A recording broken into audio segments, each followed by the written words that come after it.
Bismillahirrahmanirrahim. Assalamualaikum warahmatullahi wabarakatuh. Alhamdulillah, wassalatu wassalamu ala rasulillah Sayyidina wa maulana Muhammad Nurullah sirri wa sirri fi sirri la Allahu asma wal sifati asyhadu an la ilaha illallah wa asyhadu anna Muhammadar Rasulullah. Allahumma la ilaha illa antal awalu wal akhiru wa antal batinu was-zahiru la haula wa la quwata illa billah. Saudara-saudaraku semuanya yang saya cintai dan yang saya sayangi dimanapun berada, semoga senantiasa dalam bimbingan Allah Subhanahu wa Ta'ala, diberikan rahmat sehat jasmani dan rohani, rahmat panjang umur insyaallah, serta rahmat ilmu dan rahmat kesejahteraan dunia akhirat. Amin ya rabbal alamin. Saudara-saudara,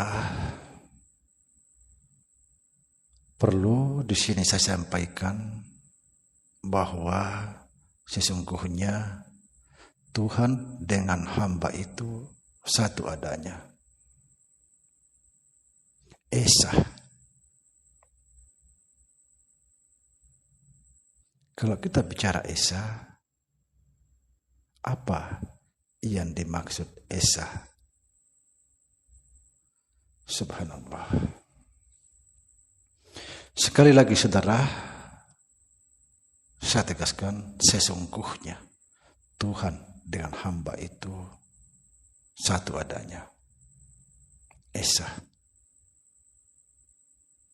Itulah sebabnya para ulama-ulama sufi mengatakan, man arafa nafsahu faqad arafa rabbahu.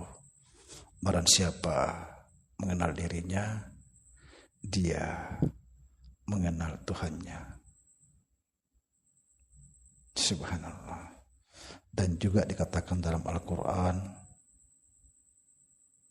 kata Allah Subhanahu wa Ta'ala, aku lebih dekat daripada urat nadimu atau urat lehermu. Bayangkan saudara, kita dengan urat leher itu sudah satu, menyatu, tapi Allah lebih dekat. Kalau kita bisa memahami ini, pasti bisa memahami apa itu Esa.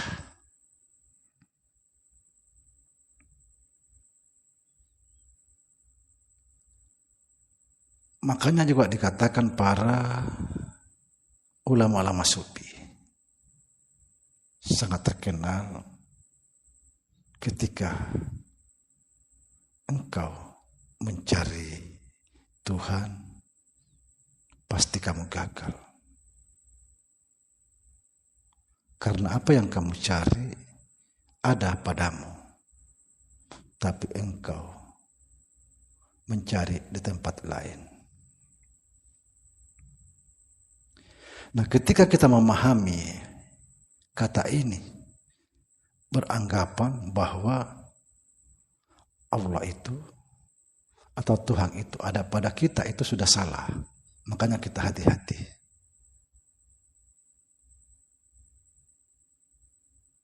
Kalau kita mengatakan Allah ada pada diri kita, itu sudah salah. Kenapa saya katakan salah? Berarti ada dua. Karena kita berpandangan bahwa Allah ada pada diri kita. Ada dua, ada diri kita, ada dia.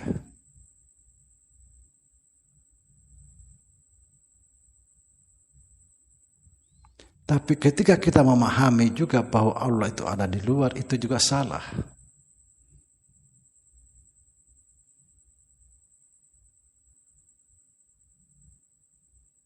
Makanya saudara, kita penting belajar masalah ini. Penting sekali kita belajar, jangan sampai kita sekedar mendengar kata, langsung kita menyimpulkan. Jadi hati-hati kita belajar masalah ini. Ini bukan permainan. Ini menentukan masa depan kita. Apa itu masa depan? Yaumal Qiyamah. Jadi jangan sembarang berbicara tentang Tuhan kalau tidak tahu Tuhan. Siapa yang berbicara tentang Tuhan tidak tahu Tuhan, itu adalah pendusta.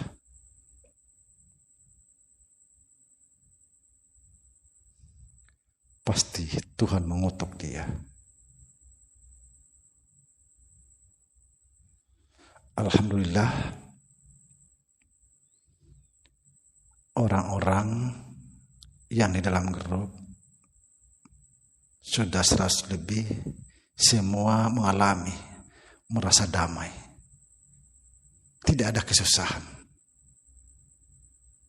Alhamdulillah. Bahkan banyak yang menangis-nangis.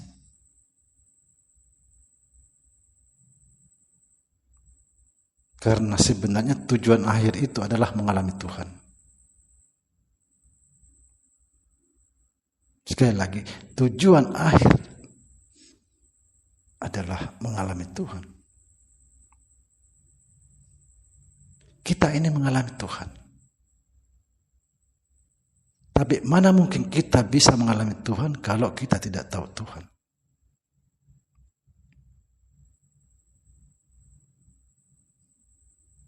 Kita mengalami Tuhan, saudara. Karena apa? Karena Tuhan dengan hamba itu satu adanya. Keterlaluan kalau kita tidak merasakan. Bayangkan saudara, ini semua guru-guru makrifat tahu masalah ini. Bahwa kita ini hidup adalah hidupnya Tuhan. Kalau ini hidupnya Tuhan, masa kita tidak bisa mengalami Tuhan?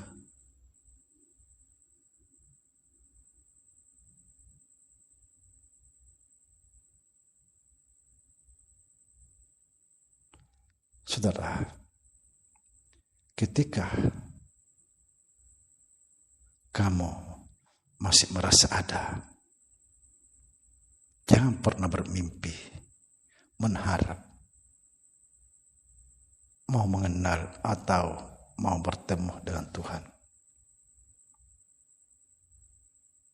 Tapi ketika kamu sudah tidak ada, betul-betul tidak ada, pasti kamu bertemu dengan Tuhan.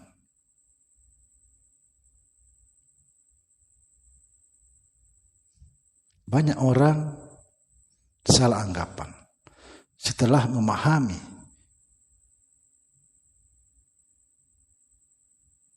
yang disebut mati maknawi.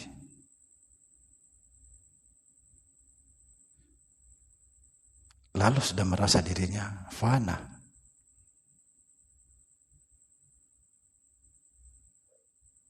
Jangan sampai kita hanya bisa mengucapkan bahwa tidak ada yang kuasa kecuali Allah. Kita ini tidak punya kuasa. Kita ini tidak punya kehendak kecuali Allah. Kita ini tidak punya ilmu kecuali ilmu atau pengetahuan Allah. Kita ini tidak punya hidup kecuali hidupnya Allah. Kita ini tidak punya pendengaran kecuali Allah. Kita ini tidak punya penglihatan kecuali penglihatan Allah. Kita ini tidak punya perkataan kecuali Allah. Artinya Allah yang kuasa, bukan kita. Allah yang berkehendak, bukan kita. Allah yang mengetahui segala sesuatu, bukan kita. Allah yang hidup, bukan kita. Allah yang mendengar, yang melihat, dan berkata-kata, itu semua bukan kita. Tapi hati-hati ketika kita memahami, merasa diri bahwa memahami ini sudah fana. Belum tentu. Guru saya mengatakan, mati maknawiyah atau mati maknawi itu mati paling rendah. Di sini banyak terjebak.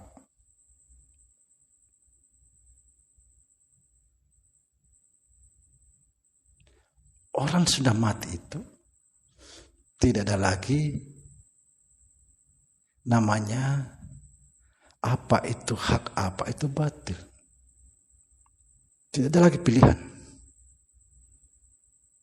Mana mungkin orang sudah fana masih bisa memilih antara hak dan batil.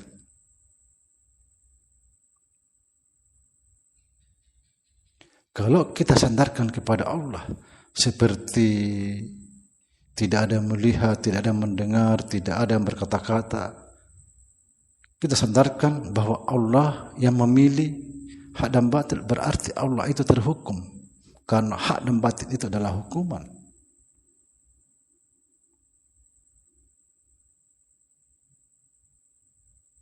Banyak orang pandai bercerita, tapi belum tentu tahu jalannya. Kalau saudara mau damai, mau membuktikan apa saya sampaikan, masuklah ke dalam grup Rahasia Samsudin Al-Hafiz.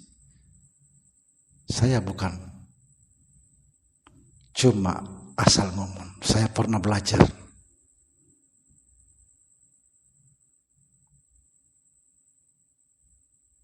Berpuluh-puluh tahun saya belajar. Saya keluar masuk hutan. Bermacam-macam manusia gaib saya temui.